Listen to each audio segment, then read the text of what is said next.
Jean-Marc Benayem, bonjour. Bonjour Pascal. On se retrouve pour une nouvelle interview autour de l'espoir. C'est la thématique que j'ai choisie cette année. L'espoir dans le soin. Je vais essentiellement accueillir des soignants. Et puis, bien sûr, l'espoir qui rebondit sur ce qu'on peut vivre à l'extérieur. Euh, on va construire ensemble cette interview et je te propose de commencer simplement par nous dire aujourd'hui quelle est ton activité principale? Est-ce que c'est la clinique? Est-ce que c'est l'enseignement? Est-ce que c'est l'écriture? Oui, ben écoute, je peux répondre à ta question, mais en fait, tu as tout dit. Effectivement, je continue à recevoir des patients, moins qu'il y a 20 ans, bien sûr, mais j'ai continué à faire 2 jours par semaine. Et je continue pour l'instant à faire la formation, le diplôme universitaire et du perfectionnement. Et je continue aussi à écrire, bien sûr, autour de l'hypnose, bien entendu, pour mettre en valeur, pour développer certains aspects, qui me semblent nouveaux, tels que la découverte, entre guillemets, enfin, la mise en évidence plutôt des trois modes qui nous permettent de bien orienter la thérapie. Alors, tu as, avec François Rostand, été le premier à enseigner l'hypnose sous la forme d'un diplôme universitaire en France, avec le diplôme de la Salpêtrière. À ce moment-là, quand vous l'avez créé, est-ce que vous aviez de l'espoir que ça dure? Est-ce que vous aviez l'espoir que les gens adhèrent? Voilà, tout simplement sur un plan purement pédagogique. On était, comment on va dire, moi, je voulais que la formation soit reconnue et il n'existait aucun diplôme universitaire d'hypnose. Et je me disais avec François, mais c'est quand même dommage parce que ça fait vraiment partie de l'enseignement, que ce soit d'ailleurs pour nous, les médecins, que pour les infirmières, les kinés, les sages-femmes, mais il n'y avait rien. Donc, je me suis dit, ce serait sympa que ça puisse être reconnu à l'université. François me dit, OK, on y va. Et je demande à un collègue, voilà, que je connaissais à peine, qui était responsable de comment on appelle ça, des diplômes universitaires à la Pitié-Salpêtrière, professeur Pierre Coria. Et moi, je dis tout à fait comme ça par hasard, est-ce que on pourrait faire un diplôme universitaire? J'avais déjà demandé dans une autre université, on m'a dit oui, on verra plus tard l'année prochaine. Bon, et j'ai essayé à la Salpêtrière par hasard, et c'est vrai qu'il a dit oui, bien sûr. Et moi, j'ai dit quoi? Oui, bien sûr. Comme ça, tu n'as pas de remarques, tu n'as pas d'exigence, tu n'as pas de. Non, il me dit, OK, je te fais confiance, je vous fais confiance, on se vous voyez. Et hop, c'est parti. Et c'est après que je me suis rendu compte, mais c'est l'hypnose qui revient à la Salpêtrière. Moi, j'ai fait ça comme ça, c'était le seul contact que j'avais, qui me paraissait possible. Et après, j'ai réalisé. Et puis, bien sûr, j'ai demandé à François Roustan, est-ce que tu avais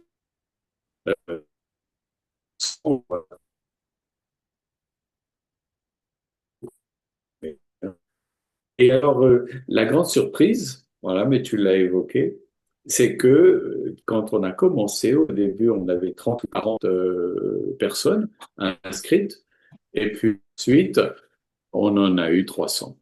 Et tous les ans, on avait plus de 300 demandes de formation. Forcément, c'était le seul diplôme. On est resté les seuls pendant 5, 6 ans. Et puis ensuite, d'autres universités ont dit, eh ben alors, si ça existe, pourquoi pas nous? Voilà, et on a ouvert une porte en quelque sorte. Et maintenant, je crois, enfin, qu'il y aurait plus de 25 diplômes universitaires en France. Et de ce fait, les demandes sont moins nombreuses qu'il y a 20 ans. D'accord. Alors donc, dans ce que tu nous dis, il y a eu des petites coupures, mais ce n'est pas grave, on a le son. Euh, L'espoir que vous aviez au départ, ou la volonté, c'était de faire crédibiliser un enseignement qui a toute sa place en médecine, dans une université. C'est ça que tu me disais. Est-ce que la notion d'espoir, vous l'aviez à ce moment-là? Est-ce que vous disiez, nous espérons, il y a de l'espoir que les gens adhèrent, ou est-ce que vous aviez des craintes peut-être que ce soit mis un peu sur le côté, que ça ne passe pas, que ce soit trop provocateur? On avait vraiment je veux dire, aucune pensée problématique sur ça va plaire, ça va pas plaire, ça va énerver. Non, vraiment aucune. Tellement hein, qu'un jour, François Roustan me dit, mais tu ne t'inquiètes pas? Je lui dis, non, on verra. Elle me dit, ah bon, mais t'es drôlement désinvolte. Je lui dis, ah, c'est quoi désinvolte? Et je suis allé sur Internet, bien sûr, pour voir la définition de désinvolte. Et j'ai vu que les Italiens appellent ça la desenvoltura, et qui était plutôt une qualité qu'une critique, qu'un défaut. Et désinvolte, il m'a dit, mais c'est parce que tu agis sans t'angoisser, sans t'inquiéter, avec une légèreté. Ah, j'ai dit, ouais, c'est ma façon d'être. C'était, voilà, c'est comme ça que ça s'est fait, on s'est lancé D'accord. en Alors, prenant des risques, enfin, petits risques. oui, bah oui, quand même, on était dans un moment où on parlait pas d'hypnose, dans un enseignement de médecine classique, quand on était à la faculté. Ça ne Euh, se faisait pas. oui. Qu'est-ce que symbolise pour toi, dans la vie, la notion d'espoir? Comment tu la situes, cette notion? C'est vrai que c'est délicat de savoir à quel moment l'espoir va se manifester. D'abord, est-ce qu'on doit le formuler comme ça? À vrai dire, la notion d'espoir va commencer à être valide ou validée lorsque la personne est en train de perdre espoir, ou soi-même. Et c'est là qu'on dit, ah, mais qu'est-ce qui se passe? Je m'inquiète, j'appréhende, et là, c'est là qu'on dit, mais non, non, il faut retrouver l'espoir. Donc, soit l'espoir, il est, je dirais, inconscient, comme ça, c'est la nature de la personne qui est toujours positive, soit l'espoir apparaît lorsque la personne est en train de le perdre et de négativer quelque chose. À ce moment-là, on dit, ah non, non, il faut que tu retrouves espoir, il faut que tu retrouves ta position, il faut que... Voilà, ça le fait pour nous, bien sûr, et puis beaucoup pour nos patients, où le diagnostic leur fait peur et la notion d'espoir est en train de s'effondrer, et c'est là que ça réapparaît comme un point essentiel de la thérapie. D'accord, donc là tu es en train de présenter l'espoir comme un outil dont on va s'emparer en voyant que la personne avec nous est en difficulté et qu'on repère ce manque d'espoir et on va venir intervenir pour que quelque chose change. Tu es déjà en train d'en parler comme d'un lien thérapeutique là. Bien sûr, en fait, on a envie de formuler le mot espoir, le terme espoir, mais c'est lorsqu'on on le perd qu'il nous apparaît comme un point important. Parce que, par exemple, tout ce qu'on a fait dans la vie est basé sur un espoir, mais sur un espoir qui est intégré, incorporé, qui n'est même pas réfléchi. Par exemple, j'apprends à nager, j'ai bon espoir que je vais y parvenir. Mais j'ai 10 ans, donc il n'y a pas de recherche intellectuelle ou 10 ans ou 8 ans, voilà. Donc on pourrait dire, ah oui, donc en fait l'espoir, ça fait partie du vivant. Voilà, j'apprends à lire, à écrire, et je me dis, bah écoute, on verra. J'apprends à dessiner, oui, bon, c'est trop drôle. J'écoute, j'apprends la musique, ah oui, ça me revient absolument. Mais tu crois que tu vas savoir, ben, je sais pas, mais...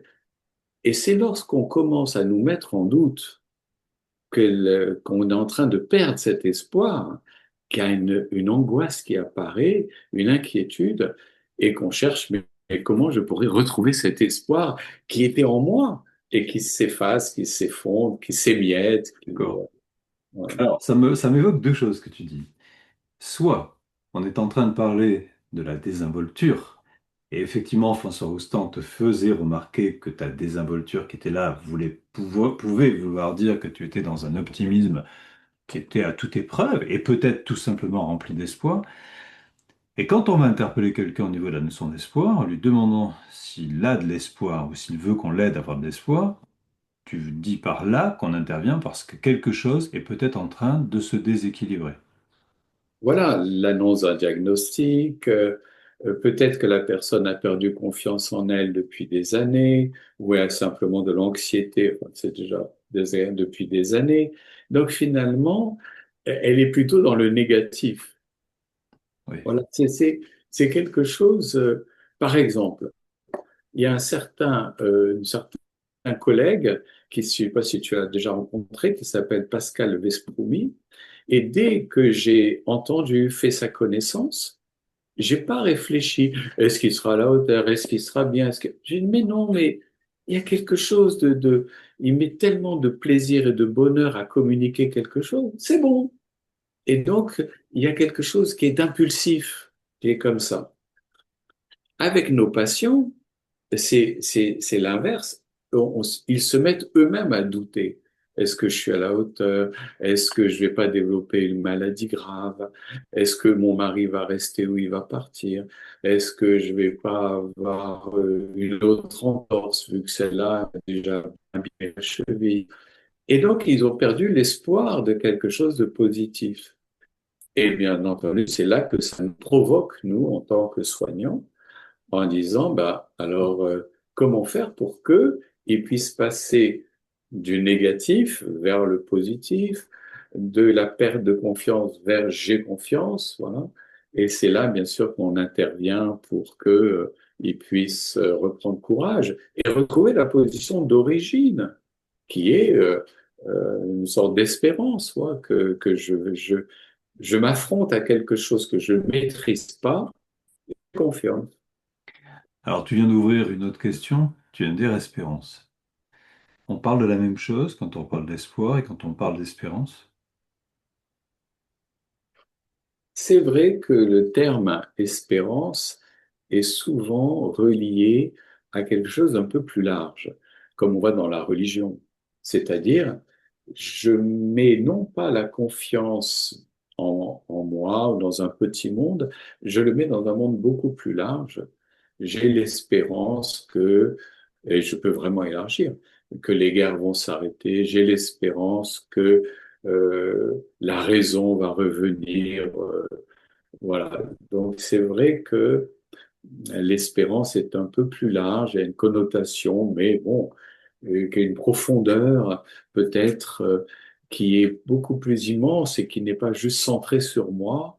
Et ça donne une densité plus importante à la personne. Il y a quelques semaines, je vois une patiente en Zoom, en visio, et elle me dit, voilà, j'ai des douleurs, etc. Et elle me dit, et là aujourd'hui, comment ça va? Elle me dit, il y a un petit mieux parce que j'ai fait des prières hier. Il me dit, ça va? Elle me dit, ça vous énerve pas ou ça vous agace pas? J'ai fait des prières et je dis, mais non, madame, voilà, c'est l'espérance. Mais non, madame, si les prières vous font du bien, mais au contraire. Elle avait peur qu'on se moque, qu'on critique, je sais pas quoi. Et donc voilà, ça c'est l'espérance. Quelque chose peut-être me protège, je sais pas quoi, mais j'espère. D'accord. Comment vois-tu, pour toi, le rôle de l'espoir chez un patient comparé à ce qu'un soignant peut vivre lui-même par rapport à l'espoir dans le soin avec son patient? Donc, en un soignant, en un soigné, on va aborder l'espoir. Est-ce que la dimension est la même? Est-ce qu'elle sert à l'un? Est-ce qu'elle sert à l'autre? Comment on s'en sert? Pour le thérapeute, l'espoir, ce serait l'espoir que la relation sera de bonne qualité, l'espoir que le patient va entendre, qu'il est capable de changer. Donc il doit développer cet espoir par la qualité de la relation. D'ailleurs, est-ce que on va réussir quelque chose, à avancer quelque pas? Donc c'est une posture différente, puisque c'est une posture d'accompagnement de quelqu'un qui souffre. Bon, une fois que la relation a l'air de convenir, que le patient veut bien être accompagné, alors qu'il y a une bienveillance, etc., après, le patient va peut-être pouvoir nous imiter et dire, ah, mais je le regarde et je vois qu'il est confiant. Ah, mais avec tout ce que je lui ai raconté, il s'effondre pas. Ah, d'accord. Bah alors peut-être que je vais peut-être imiter. Peut-être qu'il y a un chemin, peut-être qu'il y a une sortie du labyrinthe, peut-être que, etc. Donc, il nous regarde et il voit que nous, on a confiance, espoir. L'espoir pas forcément d'une guérison, mais l'espoir de moins souffrir, ou l'espoir de trouver une meilleure thérapie, ou l'espoir que le problème va se calmer. Enfin bon, et donc le patient se met à nous imiter et il retrouve un chemin qui est physiologique et naturel. C'est-à-dire, tout ce qui est vivant cherche à rester en vie. C'est comme ça. Si je mets ma main sur un objet brûlant, je la retire. Je dis pas, ah non, quelle souffrance, c'est trop dommage. Ben non, je la retire. Donc c'est bien qu'il y a un mouvement, voilà, pour rester en vie. Et ce mouvement physiologique, comme on pourrait dire, intégré à nous, et ça fait partie de l'espoir, c'est-à-dire j'ai les ressources pour contourner toutes ces souffrances. Et c'est ça que le patient va peut-être retrouver avec notre accompagnement. D'accord. Donc finalement, l'espoir existe peut-être de façon très inconsciente chez chacun d'entre nous. Et puis dans cette rencontre avec un patient, moi, je vais cultiver l'espoir d'avoir une relation qui puisse fonctionner. Et le patient Oui. va me voir dans cette acceptation, dans cet accompagnement. Il va petit à petit se sentir peut-être moins mis sur le côté, moins compris. Et il va pouvoir lui aussi espérer. C'est ça. Voilà.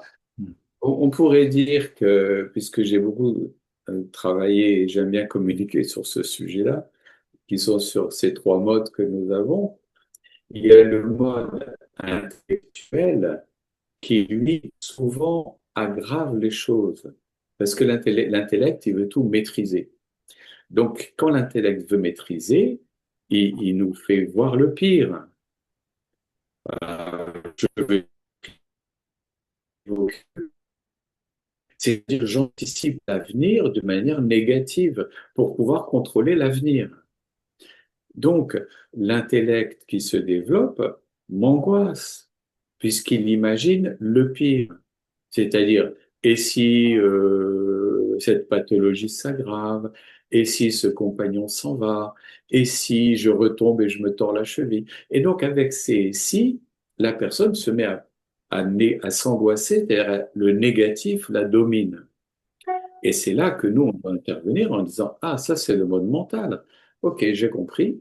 Est-ce que vous voulez revenir dans le moment présent? Puisque le moment présent, on retrouve le corps. Donc, comme tu viens de dire, les ressources, c'est-à-dire l'instinct vital. Et dans le moment présent, je ne vais pas être positif. Je vais juste envisager que tout peut arriver, le positif et le négatif. Et donc, je dis, eh ben, écoute, on verra. Ça veut dire quoi, on verra? Eh ben, écoute, j'ai bon espoir que ça évolue d'une manière correcte, quoi. Et si c'est pas comme ça, eh ben, je m'adapterai. Et donc, d'une certaine manière, l'espoir, ça n'est pas voir que du positif. Sinon, on va dire, oh là, bah, quand même, là, tu es trop optimiste, tu envisages pas ben, le vrai espoir, c'est de dire, négatif, positif sont ensemble et on verra. Voilà, et je saurai, voilà. Donc, je reste dans le moment présent. C'est pour ça qu'on rejoint le corps, c'est-à-dire le sensoriel, qui est dans le moment présent, qui est le corps, c'est-à-dire l'instinct. Et c'est là que la personne peut retrouver la posture naturelle, qui est non, mais j'ai bon espoir, je ferai tout pour que ça fonctionne. Puis voilà. D'accord. OK. Euh, Est-ce que pour toi, la notion d'espoir peut faire peur? Est-ce que l'espoir peut faire peur à un soignant ou peut faire peur à un thérapeute, c'est-à-dire à un thérapeute qui soit médecin, qui soit kiné, qui soit, quelle que soit sa discipline, il va avoir un contact avec un patient particulier et un patient pourrait lui dire, pensez-vous que je récupérerai de ma paralysie? Pensez-vous que je pourrai un jour refaire ce que je faisais avant? Est-ce qu'à ce Oui. moment-là, dire oui, oui, j'ai bon espoir, est-ce que c'est prendre des risques ou est-ce qu'au contraire, c'est donner la capacité peut-être d'aller mieux? Qu'est-ce que tu penses? Non, tu as raison, parce que ta question peut paraître un peu curieuse, mais elle est tout à fait pertinente. Le non-espoir, c'est-à-dire le défaitisme, le négatif, évidemment qui fait peur, puisque j'envisage le pire. Hmm. Et donc, je ne peux pas être heureux, puisque je me fais peur de que la situation va se dégrader, que je vais perdre mes amis, etc. Donc le non-espoir fait peur. Ok. Est-ce que l'espoir peut faire peur? Ben oui, également. Pourquoi? Ben parce que je peux pas le maîtriser. Mais c'est inattendu, c'est incertain. Je verrai bien. Ah non, non, moi, je veux tout contrôler. Ouais, ben là, tu peux pas. Et donc, et ça peut, oui, mais ça fait 20 ans, ou quand même 40 ans, que je suis dans l'inquiétude. Et là, vous voulez me mettre dans l'insouciance? Ah ben non, sûrement pas. Je me suis habitué à à l'inquiétude ou l'insouciance. Non, non, j'en veux pas, c'est pas moi. Et donc, si on fait le traitement, peut-être la patiente va se sentir très bien pendant la séance. Ah, comme c'est agréable, je suis bien accompagné. Et puis 2 jours après, elle dit, ah, le problème est revenu. Ah bah oui, parce que l'espoir l'a angoissé et finalement, elle retrouve la posture maladroite. Donc, d'une certaine manière, déstabiliser, voilà, tout peut inquiéter quelqu'un qui a peur du changement, qui a peur de guérir, qui a peur du bonheur, qui a peur du, voilà. Mais tu te souviens bien qu'un jour, François nous a dit, ah ben si les patients, enfin les humains, pardon, les humains, si les humains recherchaient le bonheur et la liberté, ça se saurait. Et donc on dit, ah oui, mais attends, mais il dit quoi là? Ah bah oui. Ah mais ça veut dire quoi alors? Pourquoi ils recherchent pas? Bah parce que même ça leur fait peur. La liberté et le bonheur, ça fait peur? Bah oui. Et donc ils fuient quelque chose qui pourtant est magnifique. Oui, mais oh là là, attention, c'est incertain, je sais pas à quoi ça ressemble, ça va bouleverser mon existence, je vais regretter de ne pas l'avoir trouvé plus vite. Ok, donc je laisse tomber, je reste dans la souffrance. Quand tu vois un patient qui te sourit, qu'est-ce que tu ressens au-delà du plaisir de voir cela à quelqu'un? Est-ce que pour toi, ça traduit un premier signe d'espoir chez le patient? Alors, oui, bien sûr que si ce sourire est un vrai sourire, bien sûr, pas un sourire commercial, euh, ça veut dire que le patient est bien double, enfin double. C'est-à-dire qu'il a une partie de lui qui est malheureuse puisqu'il consulte.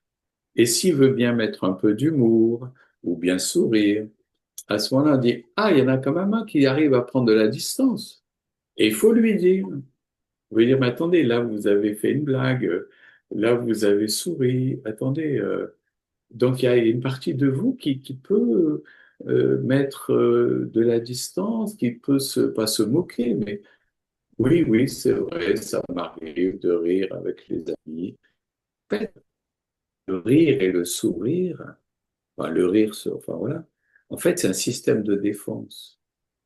C'est-à-dire que si j'arrive à mettre de l'humour dans tout ce qui m'arrive, c'est comme ça que l'humour s'est développé, voilà, en Europe de l'Est, voilà, dans les shtetls, quand les gens étaient massacrés, déportés. Et dit, mais attends, comment ils ont fait pour inventer l'humour? Ah ben, et c'est un système de défense. Parce que sinon, si tu peux pas rire de cette humanité qui est délirante, comment tu vas faire? Tu vas pleurer tous les jours. Donc, on est obligé enfin, pas obligé. Donc, l'humour et le rire se développent pour prendre une distance salutaire pour dépasser nos souffrances. Donc, ça peut être le petit sourire du patient, ça peut être le sourire du thérapeute qui met un peu de légèreté dans ce qui vient de se dire pour pouvoir ensuite la transmettre, bien sûr. D'accord? Je vais te poser deux, trois questions un peu plus, tu vas voir, un peu plus compliquées finalement. D'où vient l'espoir? C'est ma première question. Des questions moins Bah, conventionnelles. non, bien sûr, mais on l'a vu à tout début, c'est quelque chose de physiologique pour que la personne reste en vie. C'est-à-dire, j'ai bon espoir. Alors ça, j'ai bien entendu, mais est-ce que tu penses qu'il y a une question de transmission dans l'espoir? Ah, bien entendu. C'est-à-dire, l'enfant, s'il a vu que ses parents étaient positifs, Hmm. qu'ils avaient, malgré qu'ils ont perdu leur boulot, qu'ils ont quitté leur pays, qu'ils ont démarré ouvrier basique, eh ben, ils ont bon espoir qu'ils se battent. Donc, d'une certaine manière, cette espèce d'instinct de conservation, de vie comme ça, de combativité, c'était présent chez les parents, donc l'enfant reste positif. Mais tu as raison, l'éducation compte pour beaucoup. Si l'enfant a été dans un contexte de l'inverse, bien sûr, de pathologie psychiatrique, de découragement, des parents dépressifs, absents, etc., l'enfant, il a du mal à retrouver cet instinct vital d'espoir parce qu'il l'a pas beaucoup vu autour de lui. Donc, c'est aussi quelque chose à transmettre à nos patients, bien sûr, mais à transmettre à tous nos proches. Ou bien ça peut être le point d'appui thérapeutique, c'est-à-dire, ah d'accord, monsieur, madame, ah en fait, vous n'êtes pas dans l'espoir parce que l'ambiance à la maison, quand vous aviez 5 ans, était compliquée. Bah oui, ah oui, d'accord. Donc c'est une ambiance qui vient de l'extérieur, oui. Ah, mais alors est-ce qu'on peut imaginer que vous aviez d'autres parents. Allons-y. Imaginons que vous avez des parents affectueux, bienveillants, combatifs. Allez-y, et la séance d'hypnose sert à ça. C'est-à-dire non pas à faire des reproches aux patients, mais à le plonger dans un autre contexte où il voit qu'il était sous influence toxique. Et là, il va pouvoir visualiser, ressentir, pardon, une influence bénéfique parce qu'il sent que le contact avec le soignant convient bien. Et donc, il va retrouver le chemin de l'espoir. D'accord, c'est très clair. Comment fait-on aujourd'hui dans une société qui est complexe, où l'inquiétude apparaît dès qu'on met un média en route, etc. Comment fait-on pour garder cette notion d'espoir? J'ai bien aimé ce que tu as dit, tu as parlé d'un instinct vital. Donc là, tu lui donnes une fonction qui est majeure. Donc comment fait-on pour la préserver avec cette actualité quand on a 15 ans, quand on a 6 ans, quand on a 50 ans, quand on a 80 ans? Il n'y a pas le choix, hein. Faut pas prendre la vie au sérieux. C'est-à-dire, elle n'a pas de sens. On nous fait venir et on nous dit de partir, on nous enlève des gens qu'on aime. Il y a des fous qui tuent d'autres humains. Donc, elle n'a pas de sens. Donc, on essaye de ne pas la prendre trop au sérieux, de façon à moins souffrir et à se créer une espèce de petite bulle d'amitié, voilà, où on dit, bah, ça va, j'ai deux, trois amis, on s'estime bien, ça va me suffire. Voilà. Et cette légèreté va peut-être permettre effectivement de conserver ou de retrouver nous et les personnes qui nous consultent, bien sûr. Parce qu'ils voulaient maîtriser toute la Terre. Quand est-ce que la Terre sera bienveillante? Ben, jamais. Hmm. Ça arrivera jamais. C'est comme ça depuis des millénaires, les humains, ils s'entretuent. Enfin, donc c'est comme ça changera pas. Il y a un livre qui m'avait marqué, c'était un livre de Kurilski qui parlait de l'homme agressif pour montrer que la violence était notre mode de défense et puis en rappelant que des ions et des électrons ne s'attirent pas. Donc on fait des efforts tout le temps pour réussir à se supporter tout en sachant que ce contact social nous rend évidemment, nous permet de vivre des choses sympas. Voilà, même si ce n'est pas toujours facile de le vivre. C'est Euh, vrai. Écoute, Jean-Marc, pour terminer, je vais te demander ce que tu penses, toi, de l'espoir. Ben, je crois que c'est une posture qui est absolument nécessaire et que nous devrions tous, bien sûr, Alors, ça a coupé, tu as comment dit c'est dire. une posture nécessaire qu'on devrait tous. Ah, pardon.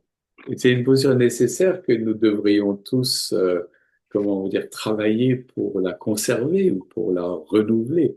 Mais la vérité, c'est que nous avons tous des moments, des coups de blues, c'est-à-dire où nous sommes dans le doute, dans la peur, euh, tu vois, par exemple, on voit des personnes qui commencent à vieillir et qui disent, ah, alors donc, je vais bientôt partir. Ouais, ou des personnes qui, voilà, on perd des amis, on perd. Donc, de temps en temps, l'espoir d'une vie meilleure, l'espoir d'une bonne santé. Ben non, puisque je suis en train de me détériorer. Donc, on va dire, mais tu as l'espoir, mais tu te rends pas compte. que tout se détruit, même ton corps. Et donc, d'une certaine manière, on dit, mais ça veut dire quoi alors l'espoir? Puisque tu as perdu tes amis, tu as perdu tes parents, tu as perdu des forces musculaires, tu as perdu des muscles, tu as perdu des cheveux, tu as perdu... Et tu dis, tu as espoir de quoi? Et ben en fait, c'est vrai que ça a l'air un peu surnaturel, un peu absurde. Et en fait, ça n'a pas de sens.